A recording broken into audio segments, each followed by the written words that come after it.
Market নেতিবাচক হওয়ার কারণগুলোকে একটু বলবেন। পলিটিক্যাল কিছু ডেভেলপমেন্ট হচ্ছে যেটা খুব একটা ফেভারেবল হচ্ছে না। রেগুলেটরি কিছু ডিসিশন আছে যেটা ইনভেস্টররা অতটা পছন্দ করছে না। যে জায়গায় রয়েছে এই জায়গা থেকে আরেকটু নিচে যাওয়ার সুযোগ আছে না, এই জায়গা থেকে আপনার মনে হচ্ছে বাউন্স ব্যাক করবে? আমার মনে হচ্ছে যে 4800 পয়েন্টে আসলে অনেকগুলা ফান্ডামেন্টাল স্ট্রং শেয়ার এতটাই অ্যাট্রাক্টিভ হয়ে যায় যে ওইখানে অটোমেটিক্যালি বাই প্রেশার ক্রিয়েট হয়ে যায়। টিভিএস মার্কেটসে স্বাগত জানাচ্ছি, আমি আনিসুর রহমান। প্রিয় দর্শক, আমরা যে সময় পুঁজিবাজার নিয়ে আলোচনা করছি সেই সময় পুঁজিবাজারটা একটু নিম্নমুখী। আমরা যদি শেষ কার্য দিবসের কথাও বলি, সেদিন কিন্তু 40 পয়েন্টের মতো পতন হয়েছে, আর পুরো সপ্তাহ জুড়ে কিন্তু 142 পয়েন্টের মতো পতন হয়েছে। মানে পুঁজিবাজারটা আসলে নিম্নমুখী পুঁজিবাজার। এই সময় বিনিয়োগকারীরা সবাই একটু শঙ্কিত, সামনে ইলেকশন রয়েছে, বিভিন্ন ধরনের আলোচনা চলছে পুঁজিবাজার নিয়ে। কেউ কেউ বড় প্রত্যাশাও করছে যে সামনে হয়তো ভালো পুঁজিবাজার হবে, আবার ইলেকশন নিয়ে অনেকের মধ্যে শঙ্কাও রয়েছে। আসলে পুঁজিবাজার কোন দিকে যাবে, এই বিষয় নিয়ে আলোচনা করতে ইউসিবি স্টক ব্রোকারের ডেপুটি হেড অফ রিসার্চ অনিক মাহমুদ আমাদের অতিথি হয়েছেন। তার সাথে আমরা কথা বলবো। জনাব অনিক মাহমুদ, আপনাকে স্বাগত জানাচ্ছি টিভিএস মার্কেটসে। ধন্যবাদ আমাকে আমন্ত্রণ জানানোর জন্য। এই যে মার্কেটের বর্তমান যে পরিস্থিতি, যদি আমরা এই গত সপ্তাহটায় আলোচনা করি, মার্কেট নেতিবাচক হওয়ার কারণগুলোকে একটু বলবেন। সো আমরা যদি মার্কেট গত এক বছর ধরে পর্যালোচনা করি তাহলে দেখব যে মার্কেটটা আসলে একটা রেঞ্জের মধ্যে ট্রেড হচ্ছে। 5400-500 পয়েন্টের মধ্যে যায় এবং তারপর দেখা যায় যে মার্কেট একটা সেল প্রেশার চলে আসে এবং এই সেল প্রেশারটা আসলে নানা কারণে এসেছে। আমরা যেটা দেখলাম বেশিরভাগ সময় আমরা দেখি যে হচ্ছে আপনার পলিটিক্যাল কিছু ডেভেলপমেন্ট হচ্ছে যেটা খুব একটা ফেভারেবল হচ্ছে না। আবার তারপর আমরা দেখছি যে রেগুলেটরি কিছু ডিসিশন আছে যেটা ইনভেস্টররা অতটা পছন্দ করছে না। সো এটার কারণে আমরা দেখছি যে 5400-500 লেভেলে যায় মার্কেটটা, আবার দেখা যাচ্ছে যে 4800-তে চলে আসে, তারপর দেখা যাচ্ছে যে একটা অটোমেটিক্যালি বাই প্রেশার ক্রিয়েট হচ্ছে। তো সিমিলার ট্রেন্ডটা আমরা এখনও দেখছি এবং আপনি যেটা বললেন যে মার্কেট প্রায় 150 পয়েন্টের মতো এই সপ্তাহে পড়েছে। তো এই সপ্তাহে যদি পর্যালোচনা করি তাহলে আমার মনে হয় যে এই সপ্তাহে পড়ার মূল রিজন হচ্ছে যে আমরা দেখছি যে নিউজ এসেছে যে এনবিএফআই 9টা এনবিএফআই লিকুইডেশনের সরকার চিন্তাভাবনা করছে। তো এতে করে যেটা হয়েছে যে ইনভেস্টরদের মনে একটা আসলে আশঙ্কা দেখা দিয়েছে যে কি হতে পারে এটা নিয়ে। তো এটাই আর কি। এর আগেও 5টা ব্যাংক মানে মার্জার হয়েছে, তাদের শেয়ারগুলো যারা মালিকানা ছিল তাদের আসলে বাজেয়াপ্ত হয়ে গেছে শেয়ারগুলো। এই জায়গা থেকে এনবিএফ এর যারা বিনিয়োগ রয়েছে তারাও কি এই শঙ্কার কারণে কি পুরো মার্কেটকে একটু শেকি অবস্থা নিয়ে গেছে কিনা? না, সেটা তো অবশ্যই, কারণ আমরা সবসময় দেখেছি যে আসলে বাংলাদেশের মার্কেটে নর্মালি সেক্টর মুভ করে। সো হয়তো বা আপনার এনবিএফআই সেক্টরের মধ্যে হ্যাঁ কিছু ভালো স্টক তো আছে, বাট তারপরও দেখা যাচ্ছে যে যেহেতু 3টা আপনার স্টক নিয়ে যেহেতু আমরা বেশি ইনভেস্টররা বেশি কনসার্ন, সেহেতু দেখা যাচ্ছে যে পুরো সেক্টরই আসলে নেগেটিভ একটা টেরিটরির মধ্যে চলে গিয়েছে এবং এটার কারণে হচ্ছে মার্কেটও হচ্ছে নেগেটিভ একটা ইমপ্রেশন পড়ছে আর কি মার্কেটে। আমরা জানি যে পুঁজিবাজারে একটা বড় একটা স্টেক হচ্ছে এনবিএফ বা ব্যাংক নিয়ে একটা বড় পোর্টফোলিও আর কি। তো এই জায়গা থেকে যদি বলি যে এই সেক্টরের ডিভিডেন্ড আসবে ডিসেম্বরের ক্লোজিং, যেহেতু ওই জানুয়ারি ফেব্রুয়ারি মার্চ এপ্রিল জুড়ে আসবে। আমরা এর আগে জুন ক্লোজিং কোম্পানিগুলোর ডিভিডেন্ড দেখেছি। যদি জুন ক্লোজিং ডিভিডেন্ডের কথা বলি, আপনার যে প্রত্যাশা ছিল যে 9 মাসের যে তারা হিসাব দিয়েছিল, যখন নিরীক্ষিত হিসাব আসলো, অডিটের হিসাব, সেই জায়গায় কি ম্যাচ করেছে না? বিনিয়োগকারীরা এই জায়গায় প্রতারিত হয়েছে বলে আপনার কাছে মনে হচ্ছে? দেখেন, জুন এন্ডিং কোম্পানি যে ডিভিডেন্ডটা দিয়েছে, আমার মনে হয় বিনিয়োগকারীরা কিছুটা হতাশ হয়েছে। কিন্তু আপনি যদি আমাকে জিজ্ঞেস করেন অ্যাজ এ অ্যানালিস্ট, তাহলে আমি বলবো যে মোটামুটি প্রত্যাশা অনুযায়ী আসলে কিন্তু দিয়েছে। কারণ আমরা জানি গত এক বছরে আমাদের ইকোনমি কিন্তু আসলে খুব একটা ভালো করেনি। সো আমি যদি সবগুলো স্টকে 2টা ক্রাইটেরিয়ায় ভাগ করি, একটা ধরেন ভালো স্টক এবং একটা যদি খারাপ স্টকগুলোর দেখা যাচ্ছে ওদের বিজনেস আসলে গত এক বছর অনেক ধরেন খারাপ ছিল। ফর এক্সাম্পল, এই সময় আমাদের ডলার রেট স্টেবল থাকলেও আপনি যদি তার আগের বছরের সাথে কম্পেয়ার করেন, ডলার রেট অনেক হাই ছিল। র ম্যাটেরিয়ালস প্রাইস সেই জন্য ওইসব কোম্পানির অনেক হাই ছিল। তারপর দেখা যাচ্ছে যে ওদের হচ্ছে ইন্টারেস্ট রেট অনেক হাই ছিল। সো এই খারাপ স্টকের অনেকগুলো আপনি যদি একটু অ্যানালাইসিস করেন তাহলে দেখবেন যে ওরা কিন্তু অনেক highly levered. So highly levered হওয়ার কারণে যেটা হয়েছে ওদের আর্নিংসে এটার প্রভাবটা পড়েছে, এবং এটার কারণে দেখা গেছে ডিভিডেন্ডও ওরা আসলে খুব ভালো একটা দিতে পারেনি।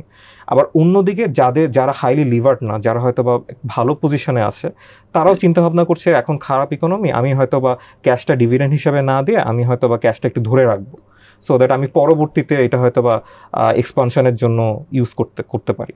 না, আমরা একটা সরকারি প্রতিষ্ঠানকেও দেখেছি যে 20 টাকার মতো আর্ন করে সে হচ্ছে 2.5 টাকা ডিভিডেন্ড হিসেবে ডিক্লেয়ার করেছে, যদি বাংলাদেশ শিপিং কর্পোরেশনের কথা বলি আর কি।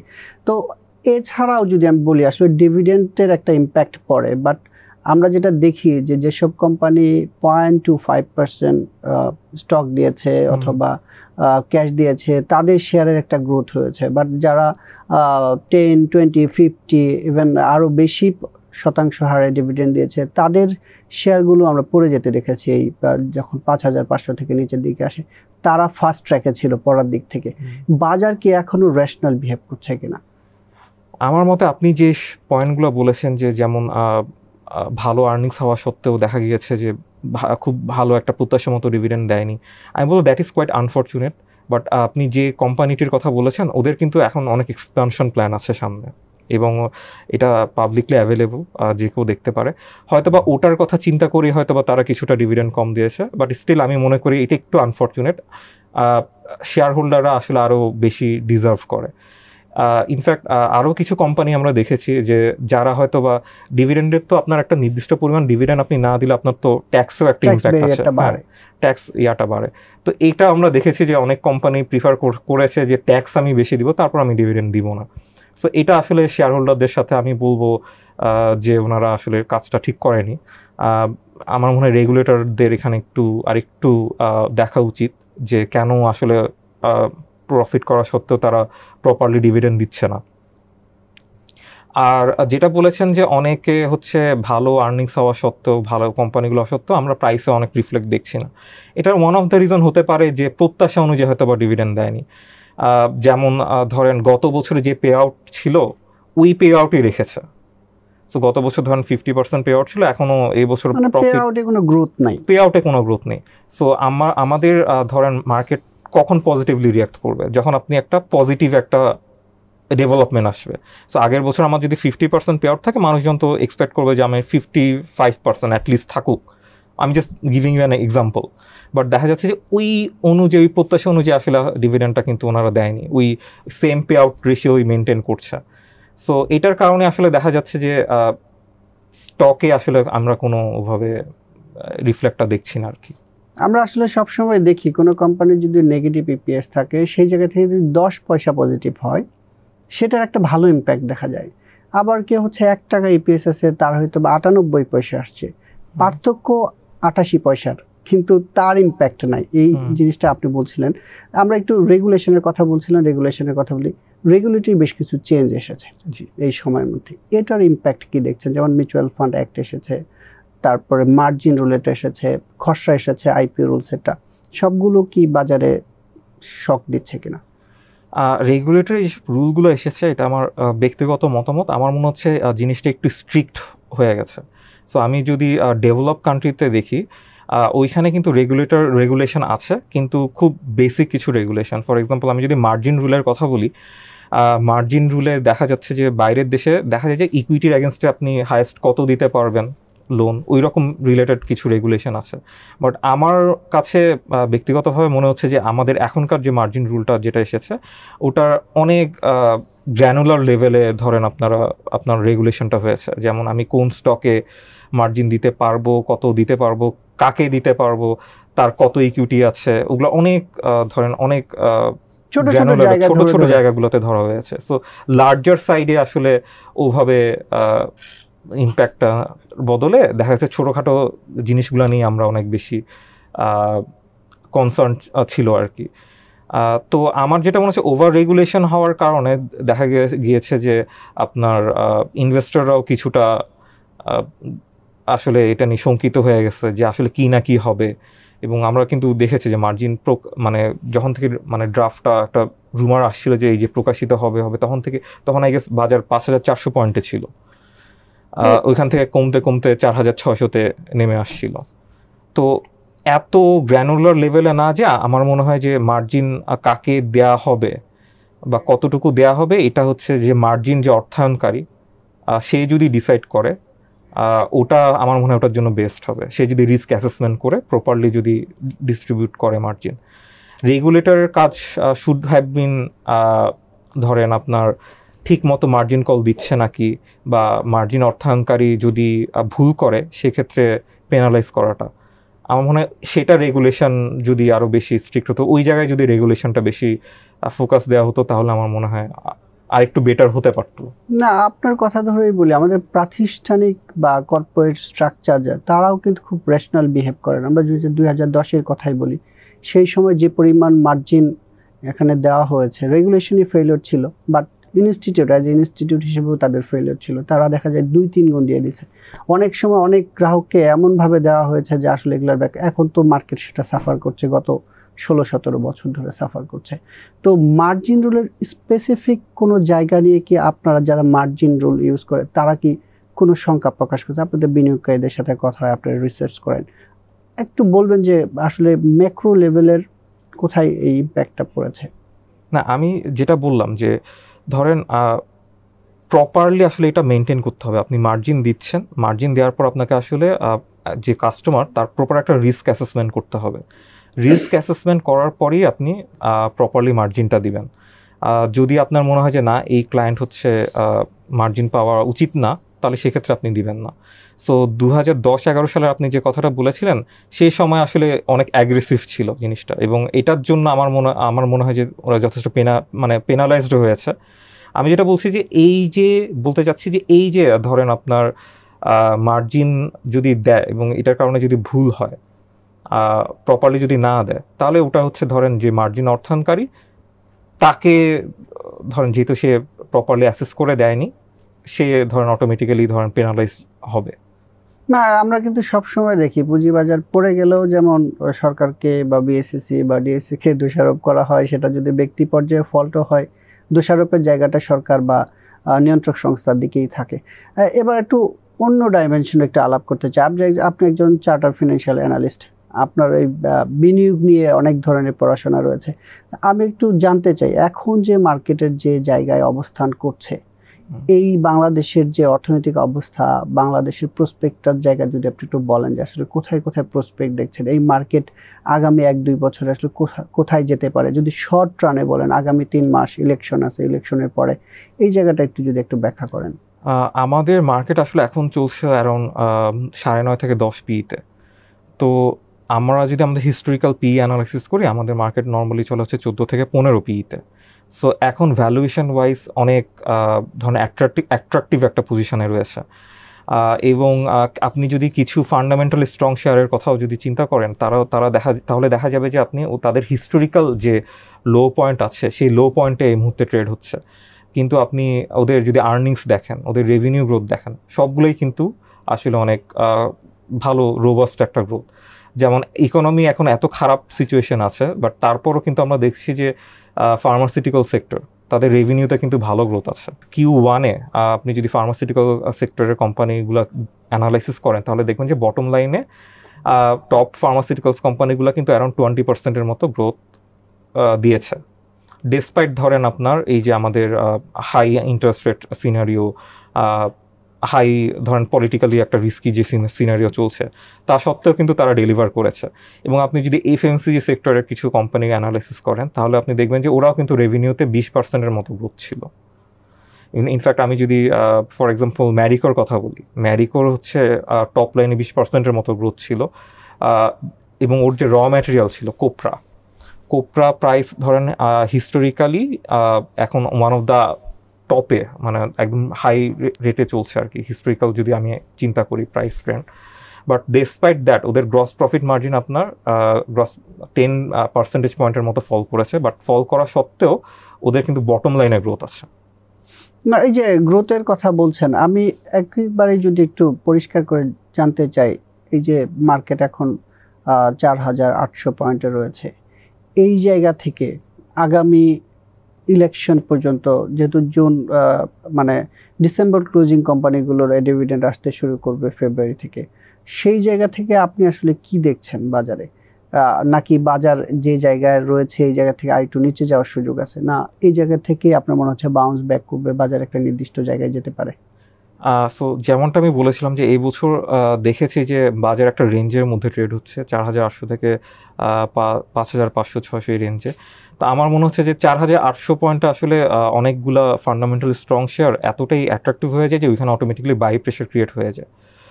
তো আমাদের যদি পলিটিক্যাল সিনারিওটা অনেকটা ক্লিয়ার হয়ে যায়, ইলেকশন হয়ে যাওয়ার পর যদি একটা নির্বাচিত সরকার আসে, তাহলে আমি বলবো যে মানুষজন আরও কনফিডেন্স পাবে। এবং আমরা কিন্তু, আমি যদি আরেকটু ম্যাক্রো লেভেলে চিন্তা করি, আমরা কিন্তু দেখছি যে আমাদের ইনফ্লেশন লেভেল কিন্তু আস্তে আস্তে ফল করছে। এবং সেন্ট্রাল ব্যাংক থেকে যতটুকু আমাদেরকে ইনফরমেশন, না ঠিক যতটুকু আমাদেরকে ডিরেকশন দেওয়া হয়েছে, যেটা বুঝছি সেটা হচ্ছে যে ইনফ্লেশন যদি আপনার 8%-এর নিচে হয়তো বা যদি চলে আসে, তাহলে হয়তো আমরা রেট কাটও দেখব। সো ইনফ্লেশন যদি ফল করে, ইন্টারেস্ট রেট যদি ফল করে, এগুলো তো আসলে মার্কেটের জন্য খুবই পজিটিভ নিউজ। তো আমি এক্সপেক্ট করছি যে ধরেন নির্বাচন হওয়ার পরপরই বিনিয়োগকারীরাও কনফিডেন্স পাবে, এবং পাশাপাশি হচ্ছে ম্যাক্রো ইকোনমিতেও আমরা আরও অনেক পজিটিভ ডেভেলপমেন্ট দেখতে পারবো, যেটা মার্কেটকেও মুভ করবে। গত বৃহস্পতিবার গভর্নর বলেছেন যদি ইন্টারেস্ট রেট মানে ইনফ্লেশন যদি 7-এর নিচে নেমে আসে, তারা এই যে পলিসি সুদহার সেটাকে তারা রিভাইজ করবেন। এবং তিনি সেই সাথে প্রত্যাশাও করেছেন যে আগামী বছরের শেষ নাগাদ ইনফ্লেশন রেট 5-এর নিচে নেমে আসবে এবং সেই অনুযায়ী নীতি সুধারও ঠিক করা হবে। সেই জায়গা থেকে আগামী বছর আসলে মার্কেটটা শেষ দিকে বা মাঝামাঝি কোথায় দেখতে পাচ্ছেন? আপনি যেহেতু রিসার্চই আপনার মূল কাজ, সেই জায়গা থেকে আপনি যদি একটু বলেন যে আসলে বিনিয়োগকারীরা এখন কোথায় মানে পজিশন নিতে পারে, পজিশন নেওয়ার সময় কিনা, নিলে কোন কোন খাতে নিতে পারে, সেই জায়গাটা যদি একটু পরিষ্কার করেন।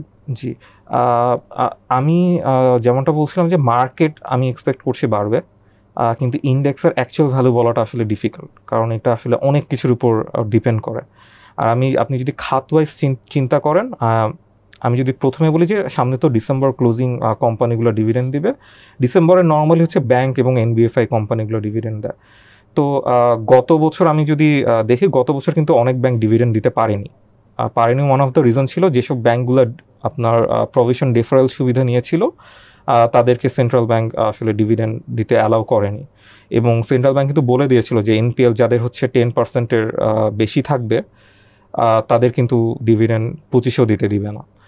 তো আমার মনে হয় সেন্ট্রাল ব্যাংক যদি ওইটাতে মানে স্টিক থাকে, তো সেক্ষেত্রে হয়তো বা অনেক ব্যাংকই আপনার ভালো ডিভিডেন্ড দিতে পারবে না, অনেক ব্যাংকই দিবে না।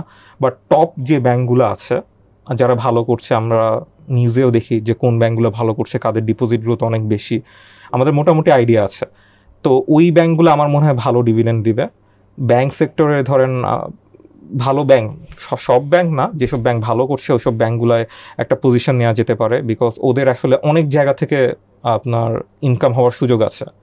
যেমন প্রথমত হচ্ছে যেহেতু ইন্টারেস্ট ক্যাপ নেই, ওইখান থেকে হচ্ছে আপনার ইন্টারেস্ট রেট রিপ্রাইস হওয়ার কারণে ওইখান থেকে একটা মার্জিন বাড়বে।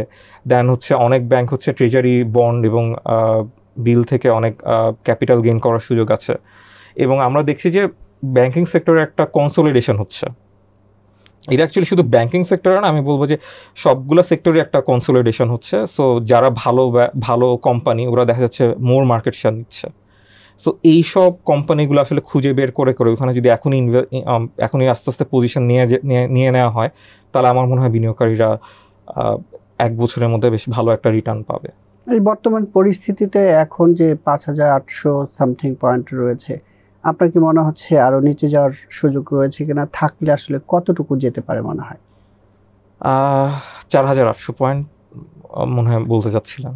আচ্ছা, জি হ্যাঁ, না 4,800 সামথিং পয়েন্ট রয়েছে আর কি। এই জায়গা থেকে কি আরো নিচে যাওয়ার জায়গা আপনি দেখছেন কিনা? যেহেতু আপনারা রিসার্চ করেন, সেই জায়গা থেকে এই জায়গার মানি ফ্লো সব মিলে সেন্টিমেন্টটাও, যারা বিনিয়োগকারী তাদের সেন্টিমেন্টটাও আপনারা অবজার্ভ করেন, সে জায়গায় কি দেখছেন যে আরো 100-200 পয়েন্ট কি নিচে নামার সুযোগ আছে, না এটাই মোটামুটি বেস লাইন? আমার মনে হয় 4,700-800 এখানে হয়তো বা বাই প্রেশার নর্মালি আমরা দেখছি ক্রিয়েট হয়ে যায়। কারণ এখানে অনেক গুলো স্টক অনেক অ্যাট্রাকটিভ লেভেলে চলে আসে, যেটার কারণে অটোমেটিক্যালি দেখা যায় যে স্মার্ট মানিরা এখানে পজিশন নেওয়া শুরু করে। তো আমার মনে হয় এই রেঞ্জে হয়তো বা থাকবে, এই রেঞ্জের মধ্যেই হয়তো বা।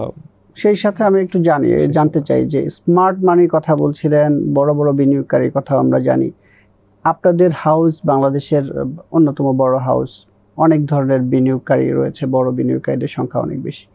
তাদের আসলে সেন্টিমেন্ট কি? সামনে ইলেকশন যেহেতু আছে, তারা এখন কি করছে? তারা কি কোনো পজিশন নিচ্ছে, না মানিটাকে ফ্রি করে রাখছে? যদি একটু বলেন। ওনারা আসলে একটু কশাসলি ইনভেস্ট করছে। সো যেহেতু ইলেকশনটা হচ্ছে খুব সামনে, একটু দেখে শুনে চিন্তা ভাবনা করে আসলে ইনভেস্ট করছে। তো এর মধ্যেও দেখা যাচ্ছে যে আমি যেসব ফান্ডামেন্টালি স্ট্রং যে শেয়ারগুলো, ওগুলো আসলে এখন এত অ্যাট্রাকটিভ পজিশনে আছে যে আপনি যদি কিনে ধরে রাখেন, আপনি আসলে ওইখান থেকে বেশ ভালো একটা রিটার্ন করতে পারবেন, যে পজিশন থেকে কিনেন না কেন এখন এই মুহূর্তে। না, তাদের পোর্টফোলিওর কথা আমি জানতে চাচ্ছি। ধরেন কারো বা 100 টাকার পোর্টফোলিও, সে কি বড় বিনিয়োগকারী, যার 100 কোটি টাকার কথা যদি বলি আবার, তাহলে 100 কোটি টাকার পোর্টফোলিও বা 50 কোটি টাকা, তারা কি পোর্টফোলিওতে টাকা রাখছেন, না ভালো স্টকে পজিশন নিয়ে ধীরে ধীরে তাদের পোর্টফোলিও সাজাচ্ছেন? ওই তো যেটা 4700-800 পয়েন্টে গেলেই আমরা দেখছি যে তারা অল্প অল্প করে পজিশন নিচ্ছে। এরপর হ্যাঁ, আরও কিছু তো টাকা রাখছে, যদি ইনকেস যদি আরও সামনে অপরচুনিটি ক্রিয়েট হয় তাহলে তারা পজিশন ওভাবে নিবে আর কি। তো যে মাঝখানে দেখলাম 4700 থেকে 5000 পয়েন্টে গেছে, ওই জায়গায় যে আবার একটা সেল প্রেশার এসেছে। এটা কি এই বড় বিনিয়োগকারীদের সেল প্রেশার আসে, না তারা স্টে করছেন এই ইনভেস্টমেন্টে? আমার এটা আসলে মনে হয় না, কারণ বড় বিনিয়োগকারীদের নর্মালি আমরা দেখেছি একটু টাইম হরাইজনটা একটু লং হয়। সো আমার মনে হয় যে ওইখানে ট্রেড করার থেকে তারা হয়তো বা পজিশনটা ধরে রেখেই হয়তো বা অ্যাভারেজ করছে আর কি। যখন নিচে চলে আসে তখন আরেকটু অ্যাভারেজ করছে, এবং যখন আপনার 5000 চলে যায় তখন একটু হয়তো বা কিছু অ্যাডজাস্ট করে, বাট মোস্টলি তারা ধরেন লং টার্ম পজিশনের জন্য আর কি হোল্ড করে আর কি। আমরা প্রোগ্রামটা শেষ করতে চাই, তার আগে একটু কথা বলতে চাই। খেয়াল বাংলাদেশ নামে একটা প্রতিষ্ঠান বাংলাদেশ পুঁজিবাজারে একটা ফোরকাস্ট করেছে, তাদের রিসার্চ টিম, যেটা বলেছে যে 2026 সালের শেষ নাগাদ বা তার পরবর্তী সময়ে বাংলাদেশের যে ঢাকা স্টক এক্সচেঞ্জের সূচক আছে এটা 10,000 পয়েন্টের কাছে যেতে পারে। আপনি এটাকে যদি একটু মূল্যায়ন করেন। যে আমি ডিরেকশন ওয়াইজ আমি বলবো যে বাংলাদেশের ক্যাপিটাল মার্কেট এখন এখান থেকে ধরেন বাড়ার অনেক সুযোগ আছে, এবং ডিরেকশন ওয়াইজ আমি ওনাদের সাথে এগ্রি করি যে এখান থেকে বাড়বে। বাট এক্স্যাক্টলি কোন পয়েন্ট যাবে এটা আসলে ফোরকাস্ট করাটা একটু ডিফিকাল্ট। আমার মনে হয় direction wise we can agree, but index wise হয়তো বা 10,000 যাবে না, 8,000 যাবে না, 12,000 যাবে, এটা বলাটা আসলে একটু ডিফিকাল্ট। আপনাকে অসংখ্য ধন্যবাদ টিবিএস মার্কেটসে আসার জন্য। জি, ধন্যবাদ আপনাকে। প্রিয় দর্শক, আমরা শুনছিলাম Anik Mahmud, deputy head of research stock, UCB stock brokerage. তিনি কিন্তু বলছিলেন যে বাংলাদেশের যে পুঁজিবাজারে এখন যে বর্তমান অবস্থান, সেই জায়গা থেকে ভালো একটা গ্রোথের সম্ভাবনা কিন্তু রয়েছে। তবে তার যে বক্তব্য, তাতে বাংলাদেশের এখন পুঁজিবাজার যে অবস্থানে রয়েছে তার থেকে খুব বেশি নিচে নামার কিন্তু সুযোগ নেই, কারণ অনেক শেয়ারের প্রাইজই এমন জায়গায় চলে এসেছে যে বড় বিনিয়োগকারী থেকে শুরু করে ছোট ছোট যারা বিনিয়োগকারী রয়েছে তারা কিন্তু বিনিয়োগ করার জন্য একটু পড়ে গেলেই লুক্রেটিভ প্রাইজে আসে, সেই সময় তারা শেয়ারটি কিনে নেয়। ফলে মার্কেট আসলে খুব বেশি নিচে যাওয়ার সুযোগ নেই বলেই বলছেন তিনি। টিভিএস মার্কেটসের পরবর্তী পর্ব দেখার আমন্ত্রণ রইল।